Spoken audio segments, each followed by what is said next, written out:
bienvenue dans l'émission Parole de femmes. Nous sommes à notre dernier jour avec notre invitée Nifa, dernier jour avec toi. Oui, Cette déjà. semaine est passée Tellement vite. Très vite. très vite. Merci beaucoup d'être venu nous bénir et d'être venu bénir toutes les femmes de la francophonie à travers ce sujet qui pouvait peut-être paraître quelque part superficiel. Allez-y, vous pouvez l'avouer maintenant, on est vendredi, vous pouvez l'avouer. Mais au final, comme on l'a vu, la maison est vraiment un lieu particulier à la fois pour Dieu et aussi pour nous. On voit que Dieu, dans sa pensée, avait préparé un jardin pour Adam et Ève. Il avait préparé un endroit où ils allaient pouvoir vivre. Et de la même façon, aujourd'hui, nous sommes gestionnaires d'un endroit que nous avons, qu'on appelle une maison, que ce soit un appartement, que ce soit une villa, peu importe.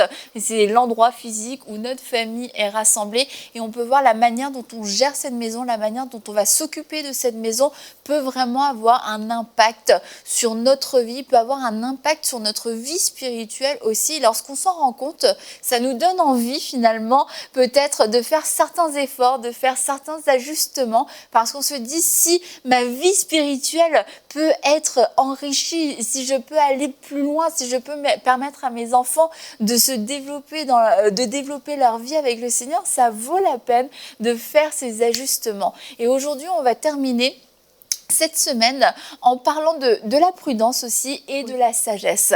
Parce que nous voulons avoir des maisons ouvertes et on va en parler, de l'hospitalité. Tu en as parlé, toi tu aimes beaucoup recevoir et tu vas bientôt nous recevoir aussi. Absolument.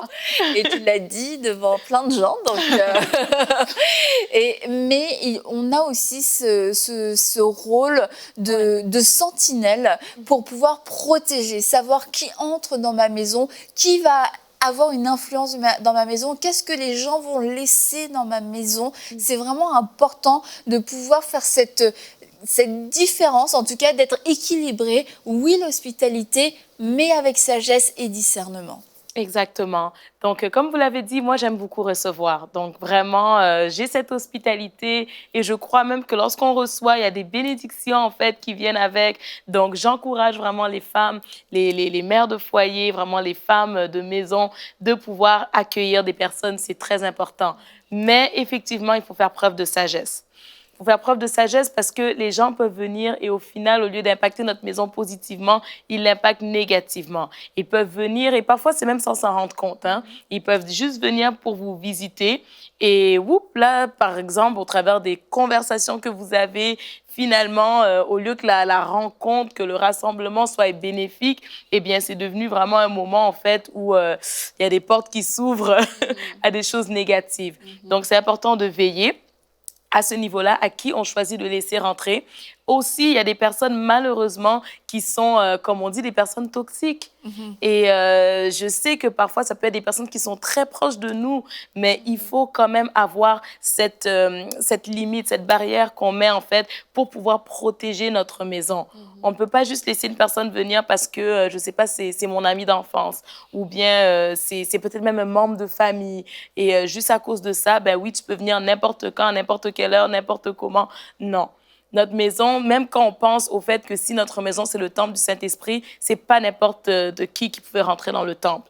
Quand on pense au temple qui a été construit pour l'Éternel, il n'y avait que le sacrificateur qui pouvait aller jusqu'au lieu très saint. Donc, ta maison, c'est un lieu saint. C'est pas n'importe qui peut juste rentrer et faire ce qu'il veut, non. Donc, en tant que sentinelle, la première chose, c'est vraiment de veiller.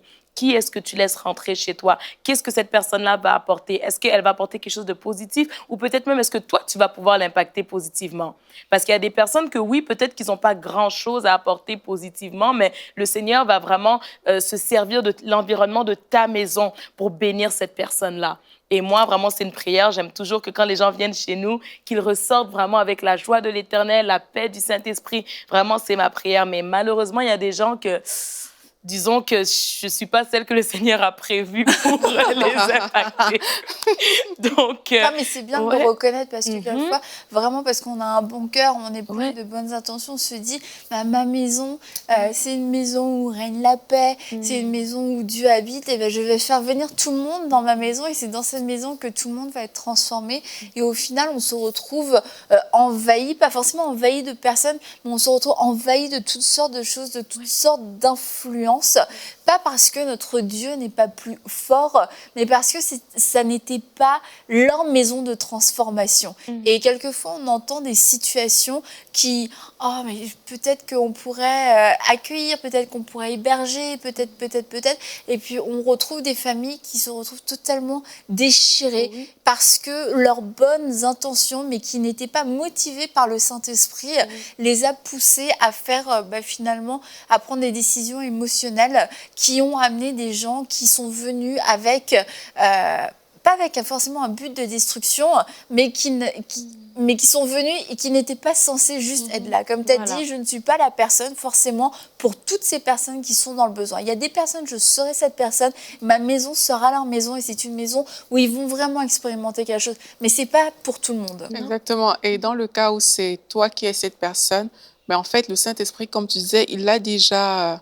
Il y a des balises, en fait, qui sont installées dans ta maison, justement pour rendre la transformation favorable et pour détruire les choses qui sont dans la vie de la personne sur laquelle tu es en train de travailler. Dans le cas où ça s'est fait sans l'Esprit de Dieu ou bien sans sagesse et que ça a entraîné des problèmes, c'est parce que la présence de cette personne a changé l'atmosphère, en fait, qui était dans la maison.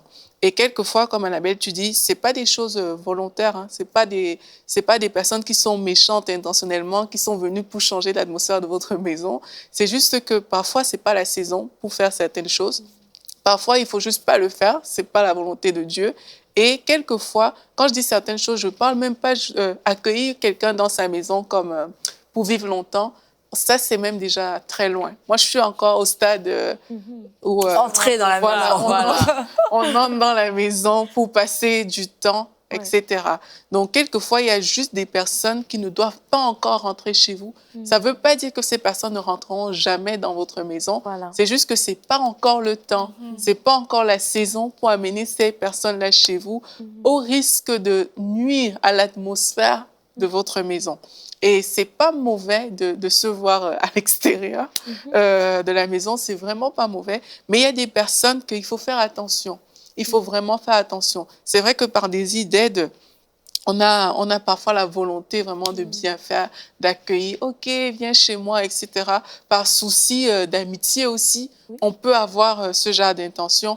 Mais vraiment, il faut toujours prendre le temps de s'arrêter pour dire, est-ce que ce que je suis en train de faire, est-ce que c'est ce qu'il faut faire à cet instant? Est-ce que ça correspond à la volonté de Dieu ou alors je suis en train de me laisser guider par mes différentes émotions et au final, je vais faire entrer chez moi des atmosphères qui n'auraient pas eu lieu d'être. Exactement. Et par rapport aux personnes toxiques dont tu parlais, Nifa, il y a aussi des personnes qui rentrent dans notre intimité, qu'on va laisser rentrer dans notre intimité. Ce n'est pas forcément des personnes qui ont même forcé la porte, mais c'est d'observer quel est le fruit de leur proximité dans ma vie.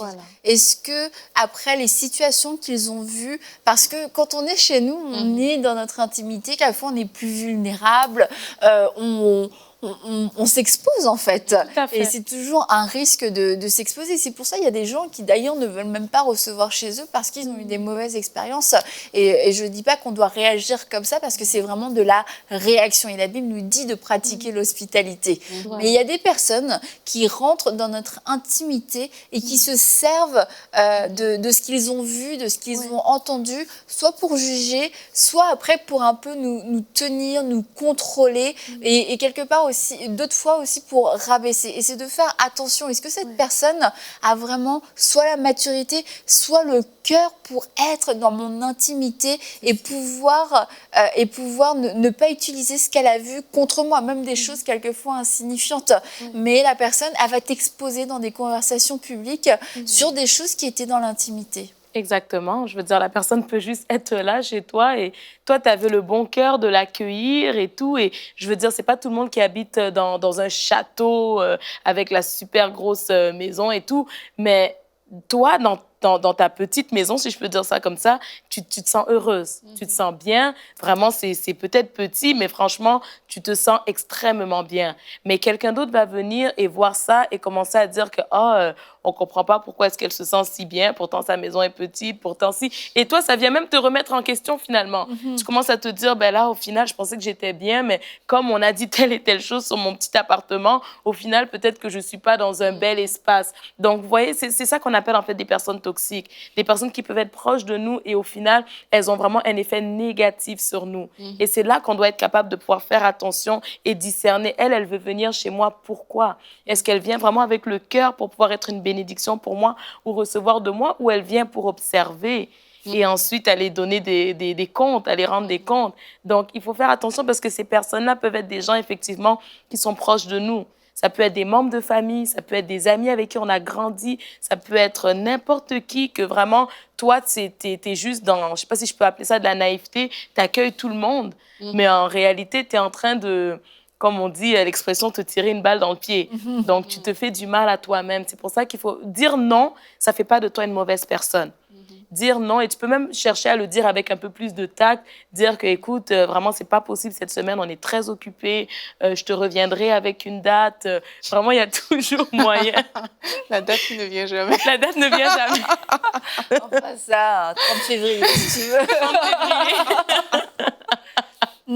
Non, mais c'est vrai, il faut apprendre en fait à dire non. Et je pense que quand on parle d'hospitalité, d'un seul coup, on se dit, bah non, je peux pas dire non, sinon ça veut dire que je vais être une mauvaise femme, que je suis pas accueillante, que je marche pas dans l'amour. Mais il faut se rappeler avant tout que notre maison, c'est la maison de notre famille. Et si une personne vient déranger l'équilibre de ma famille, vient même déranger l'équilibre de mon couple, déranger l'équilibre de mes enfants, en fait, c'est que c'est moi-même qui ai laissé ce bouleversement. Donc, je suis en train de... Je dis oui à des étrangers, mais par contre, je manque à ma mission de protectrice, de chef de ma maison pour pouvoir faire en sorte que les choses fonctionnent bien. Donc, c'est de plutôt regarder les conséquences et les gens qui sont dans ma maison. Est-ce que les gens qui sont dans ma maison sont bien en présence de ces personnes-là? Et je reviens encore aux enfants, mais il y a des enfants, ils étouffent parce qu'il y a tout le temps des gens chez eux, et c'est pas le fait qu'il y ait des gens, mais quelquefois des gens qui ne sont pas agréables pour eux. Il va y avoir des tantes, des oncles, des cousins qui vont être sur leur dos, qui vont leur faire la misère à tout bout de champ. On déplace les enfants des chambres, ils n'ont plus de chambre. Au final, ils dorment dans le salon. Leur chambre, ils l'ont perdue depuis longtemps. Ils se disent, mais c'était ma maison. C'était ma maison, mais c'est comme on a donné mon espace à quelqu'un d'autre. Et c'est de veiller avant tout en tant que femme. Est-ce que dans ma maison, chacun a d'abord sa place avant qu'on puisse constamment accueillir quelqu'un d'autre? C'est tellement important ce que tu dis, Annabelle, parce que, bon, c'est vrai que dans certains contextes, c'est différent. Moi, j'ai grandi de la manière que quand ta tante vient à la maison, tu laisses ta chambre, etc. Et puis, elle va dormir là et tout. Et c'était bien. C'était pas quelque chose de négatif. Mais c'est vraiment important de faire la part des choses, Ah, comme tu dis. D'accord, quelqu'un vient en visite, hein, là, c'est normal, on déplace tout le monde. Mais... Non, mais c'est...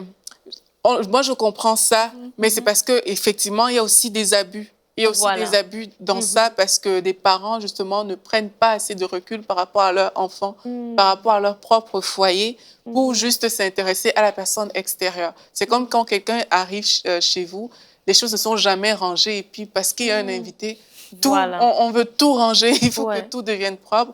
Et parfois, c'est des attitudes similaires qu'on peut rencontrer. C'est qu'on veut mettre à l'aise tellement la personne extérieure parce qu'on a peut-être de l'admiration pour cette personne-là, etc., au détriment des propres enfants de la maison qu'on est censé protéger, qu'on est censé encadrer. Et dès l'instant où on remarque ça, mais en tant que parent, il y a quelque chose qui cloche. Il y a quelque chose qui cloche, même dans nos propres maisons. Même, tu n'as même pas besoin d'être parent. S'il y a quelqu'un, peut-être pour qui tu as une admiration, je ne sais pas trop quoi, qui vient changer ton rythme de vie à toi, mais ça veut dire qu'il y a quelque chose qui n'est pas correct quelque part. Ça veut dire que tu as laissé une personne externe définir comment toi tu vis. Mais en tant que chef de maison, c'est toi. Le Seigneur t'a certainement parlé. Tu as des désirs, comme on a vu cette semaine. Tu veux que ta maison ressemble à quelque chose de spécifique. Donc, c'est pas à quelqu'un d'extérieur de venir imposer ce rythme-là. Et on n'est pas en train de dire de ne pas recevoir des personnes extérieures non plus. C'est pas ce qu'on est en train de dire.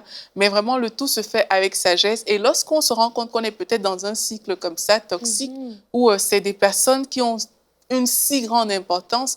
Moi, je définis toxique par l'importance démesurée. Pas seulement à faire du mal. Même juste le fait que quelqu'un rentre dans ta maison et que ça déstabilise tes propres fondations à toi, ça peut être positif. Alors, si tu te rends compte que, effectivement, moi, j'ai des choses dans ma maison qui sont pas correctes, que je dois améliorer, si ça te pousse vers l'avant. Mais si ça vient te complexer, peut-être parce que tu n'es pas au niveau de cette personne-là, entre guillemets, mais là, ça veut dire qu'il y a des choses qu'il faut travailler au niveau de notre maison. Ça veut dire qu'on n'est pas en train de jouer notre rôle de gardien de notre maison. Tout à fait. Ben, je veux dire, notre maison, ça reste quand même notre priorité. Ma famille, mon mari, le bien-être de mes enfants, ça reste ma priorité. Même la femme sunamite, je veux dire, quand elle a accueilli le prophète chez elle, elle n'a pas dit, OK, elle n'a pas dit à son mari, c'est bon, nous, on va dormir au salon et lui, il va prendre notre chambre. Je veux dire, dans ses moyens, elle a été capable de lui construire une chambre de manière à ce que lui soit à l'aise dans sa chambre, eux, ils restent à l'aise dans leur chambre et ça faisait en sorte que le foyer continuait de bien fonctionner. Donc, c'est la même chose pour nous. Tu veux accueillir des personnes, il n'y a pas de problème. Mais je ne pense pas que ce serait raisonnable parce que tu sens cette pression-là de vouloir satisfaire la personne, bah, tu vides ton garde-manger. Au final, tu n'as plus rien à manger. Ta famille n'a plus rien à manger. Les enfants n'ont plus rien. Ton mari devient frustré parce que tu as tout donné à ta copine, que ce n'était même pas prévu qu'elle vienne. Ou bien, des fois, c'est même, encore une fois, avec des tantes qui viennent et ce n'était pas prévu. Et là, ça crée des conflits dans le couple parce que c'est, oh, ta tante est venue, elle a fait telle chose et ce n'était pas prévu et ainsi de suite. Donc, c'est vraiment important qu'on puisse veiller à ce que, peu importe la manière dont on veut accueillir la personne, que ce ne soit pas au détriment, en fait, de notre foyer, de notre maison, de notre mari et de nos enfants. Je me souviens d'une histoire, c'était un couple, la femme avait une amie, quand l'amie venait, elle déplaçait des choses dans la maison parce qu'elle voulait refaire la déco. Et en fait, quand le mari rentrait, ça l'énervait trop, il disait, mais elle est encore venue. Et du coup, après la femme, elle n'osait pas le dire à son amie déplaçait tout, puis avant que son mari rentre, elle remettait tout en place. Mais pour dire que notre maison doit rester notre maison et il faut oser affirmer ces choses, oser dire quelquefois, non, tu sais, nous, si on a mis cette table-là, c'est parce qu'on aimait que ce soit là. Après, ça ne veut pas dire qu'on ne prend pas les conseils, comme tu le disais, Aurélie, mais et même pour nous, c'est important de se le rappeler, on ne s'impose pas quand on va chez les autres. Exactement. Les autres cuisinent comme ils veulent, ils décorent comme ils veulent, ils aménagent comme ils veulent, ils éduquent même leurs enfants comme ils veulent. Si après on a une parole de grâce à transmettre, transmettons-la. Mais si c'est juste des paroles de jugement et de « Ah, tu fais comme ça, moi je fais comme ça », bon, voilà, c'est de ne pas, nous-mêmes, ne pas être ce genre de personnes, mais aussi dans notre environnement, savoir identifier ce genre de personnes. Et puis si ces personnes n'arrivent pas à respecter nos limites, et si ces personnes, comme tu le disais Aurélie, viennent tout bousculer dans l'équilibre, les fondations, le travail. Quelquefois, on travaille vraiment. Il y a des gens, ils viennent de loin, ils viennent vraiment de très loin et ils travaillent pour que l'atmosphère de leur maison soit restaurée. Et tu ne peux pas te permettre que quelqu'un vienne juste tout saccager parce que lui, il manque de respect. Il ne voit pas ce que tu es en train de faire, il ne voit pas ce que tu es en train de construire. Donc, c'est d'être conscient aussi de ce que Dieu est en train de faire et quelquefois le travail de Dieu, quand il vient de commencer, il est encore fragile et de savoir le protéger comme une naissance, un bébé, il faut savoir protéger et quelquefois quand on vient surtout, on sort d'une épreuve ou alors on est jeune couple, etc. Faut savoir protéger parce que c'est encore fragile. Ce que je voulais dire, Annabelle, c'est qu'il y a des saisons de la vie qu'il faut justement savoir protéger. Et Dans certains contextes encore, je pense notamment en Afrique, peut-être plus généralement, dans certains contextes, c'est difficile d'entendre ce message qu'on est en train de dire parce qu'on est habitué à Voilà. OK, je viens chez toi, j'ai même pas besoin de prévenir, ben, je suis là, quoi. T'es jeune marié, mais tu as déjà accueilli, je sais pas, ton beau-père, ta belle-mère qui viennent passer 2 ans à la maison. Tu vois, c'est des choses comme ça arrive, c'est tellement fréquent et c'est normal. Pour certains, c'est normal. Donc, c'est vraiment de dire aux personnes qui nous écoutent aussi il faut apprendre à ne pas être un fardeau pour les gens. Là, on parle, c'est sûr qu'on est en train de parler à des femmes par rapport au fait qu'elles doivent être des sentinelles de leur maison, mais peut-être en tant que mère aussi, il faut apprendre à ne pas être un fardeau pour ton fils, pour sa femme, pour tes enfants. Parce qu'il y a des parents, ils vont peut-être chez leurs enfants, c'est normal d'accueillir. Hein. Je ne suis pas en train de dire de mettre ses parents dehors. Sincèrement, ce n'est pas mon cas. On va avoir des problèmes. C'est normal d'accueillir. Mais il faut savoir respecter ces petits équilibres-là. Il faut savoir le voir et dire que, OK, ne pas attendre qu'on te fout dehors. Quoi, tu vois, Qu'on te mette à la porte. Qu'on te mette à la porte. Faut pas, excusez-moi, faut pas attendre ça, mais vraiment, il faut savoir discerner. Même moi, ma famille est par exemple dans différents coins du monde. Quand je vais chez mon frère, chez ma soeur, à un moment, tu peux discerner que c'est le temps du départ. C'est le temps pour s'en aller et c'est OK, tu vois, il y a pas de problème avec ça.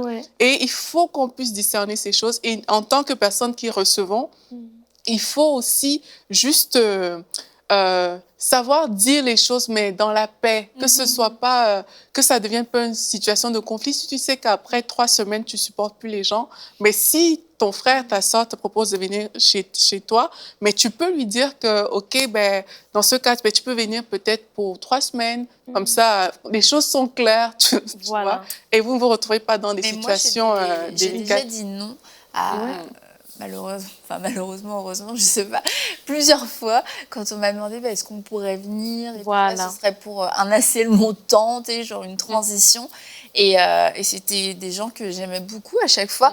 Mais j'ai dit, non, je suis désolée, c'est pas à cause de vous, c'est pas parce que je vous aime pas, c'est à cause de moi, en fait, parce que je sais que moi, je supporterais pas. Et en fait, je l'ai peut-être pas aussi bien dit à l'époque, mais en gros, je vais le reformuler mieux aujourd'hui, c'est que j'aimais trop les gens, j'aimais trop ma relation avec les gens pour que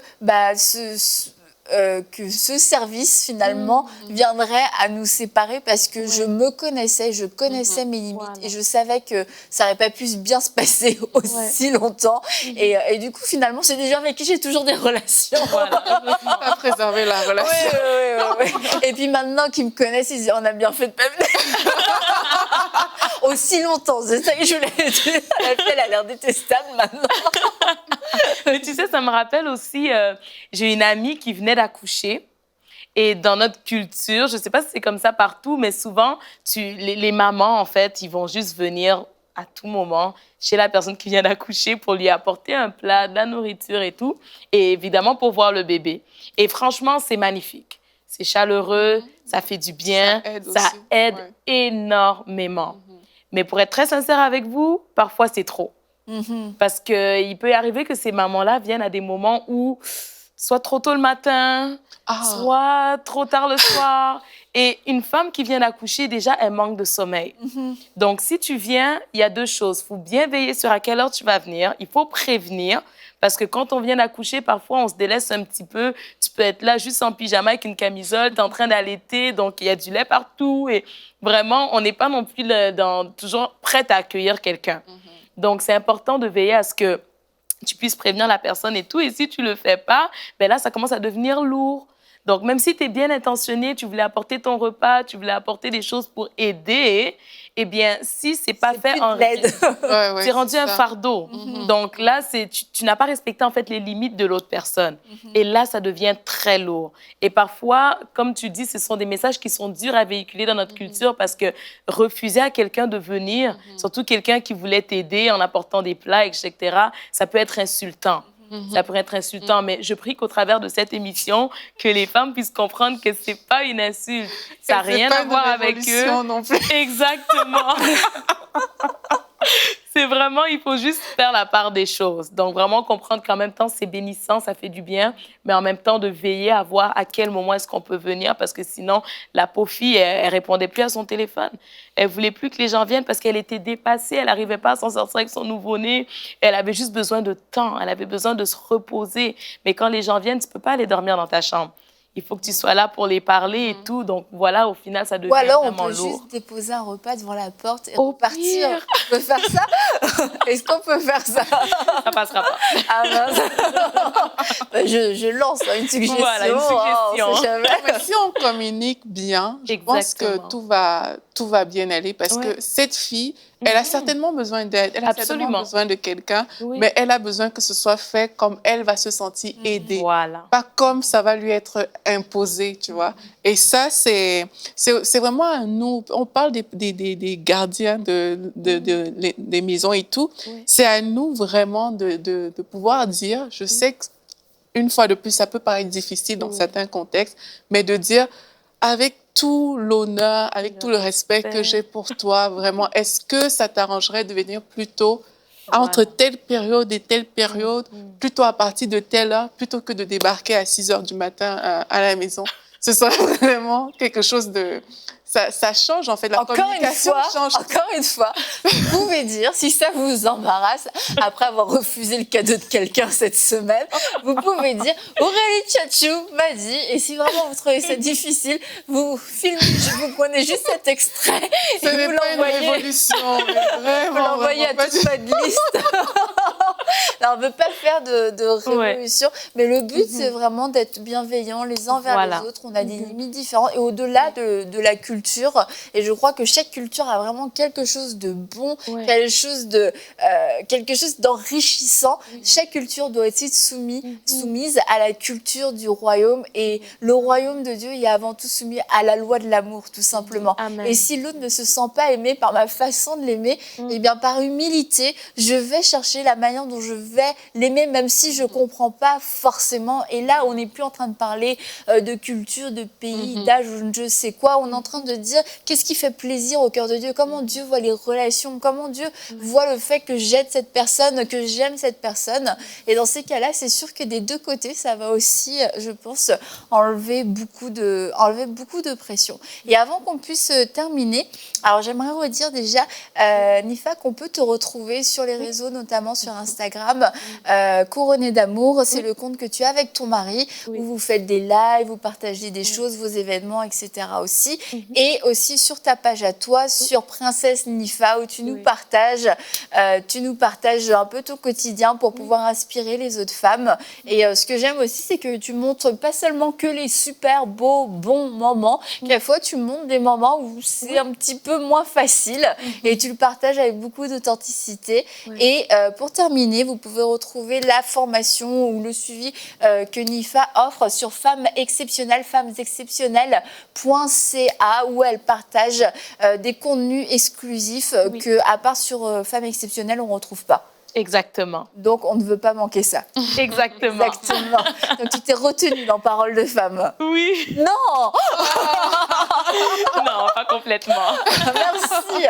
Bon, merci à toi d'avoir été avec nous toute cette semaine. Merci Aurélie. Merci. Et chez vous, nous relâchons l'atmosphère du ciel dans votre maison. Nous déclarons, oui, que votre maison redevient ou devient un havre de paix, un endroit où la communication est fluide, où vous pouvez échanger avec votre mari, vous pouvez échanger avec vos enfants. C'est un endroit où vos enfants ont du plaisir à être. Ils ont même du plaisir à amener leurs amis. C'est un endroit où on peut dire cette femme est une femme heureuse au milieu de ses enfants, au milieu de sa maison. Et nous vous disons à très bientôt pour une prochaine émission de Parole de femme.